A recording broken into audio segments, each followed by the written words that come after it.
A proactive and committed Indian government has evacuated nearly all its citizens, most of whom were students, from the war-hit Ukraine through its massive evacuation effort under the banner Operation Ganga. And not just this, in what could be genuinely referred to as a humanitarian exercise, the government of India has also saved non-Indians, including a Pakistani girl who heaped praise on New Delhi for its act of humanity.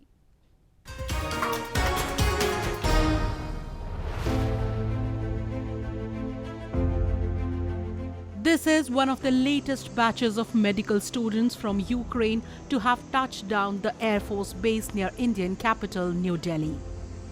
Over 100 students, some accompanied by their pets, arrived at the airport in northern Ghaziabad city.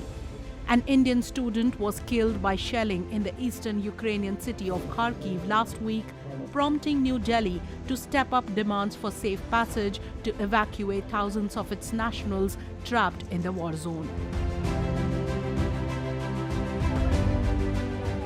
The government, with a massive logistics arrangement, not only brought students stuck at the border, but also from the areas that were under siege. The movement became possible after a humanitarian corridor was created by both the countries at war. And while some had been directly transported, others were picked and airlifted from the border countries of Ukraine. The students said a few more were left in the country. The government has assured that everybody will be brought back under the Operation Ganga that has already reached its last phase, with nearly all being evacuated. ये दो ऐसे शहर थे जहाँ सबसे बदतर हालात थे। तो अब चलो ऊपर वाले की दया से हम सब निकल चुके हैं, सुरक्षित निकल चुके हैं, लेकिन हमारे अब भी कुछ दोस्त सुमी में अटके हुए हैं। तो वो होंगे 100-150 के करीब होंगे। तो उम्मीद है कि वो जहाँ तक है 1-2 दिन में आ जाते हैं बाहर, पोलैंड बॉर्डर साइड से निकल जाएं। बाकी देखो क्या होता है।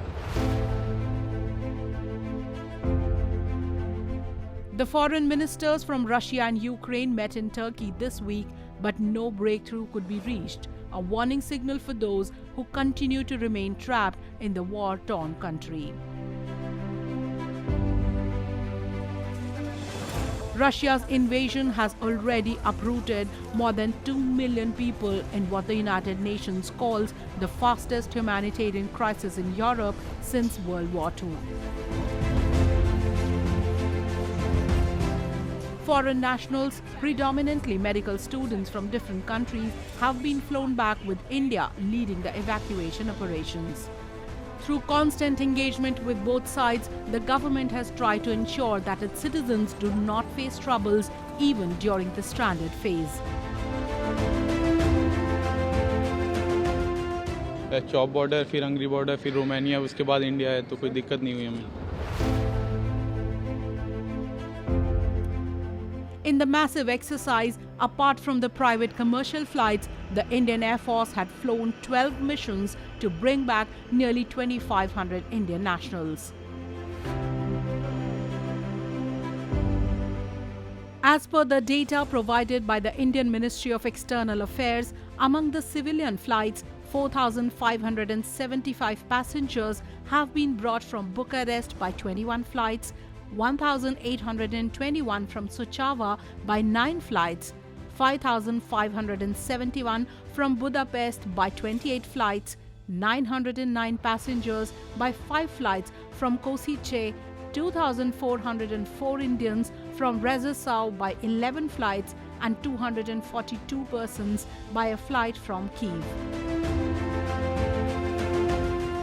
However, what has been lauded across the global forum is the country's endeavour towards humanity above all. A Pakistani citizen was among 17 foreign nationals who were rescued by India from the seized territory of Sumy amid continuous bombing by Russia. Overall, a Pakistani national, a Nepali citizen, 2 Tunisian and 13 Bangladeshi nationals were rescued by India. Asma expressed her gratitude to the Indian government for safely evacuating her from the bombing zone. I'm really thankful to the embassy of Indian Embassy of Kiev for supporting us all the way here, as we were stuck in very difficult situations, and also thanking the Prime Minister of India, and thank you so much for supporting us, and hope we get home safely because of the Indian Embassy. The government, however, says the mission is not over until the last stranded citizen returns home. It will continue to send more flights and relief material for those who have been affected by the war. New Delhi has sent over 32 tons of relief till now. India's stance, unlike many others, has been neutral since the war broke out. However, the government has appealed for peace and cessation while sending aid and assistance to the affected.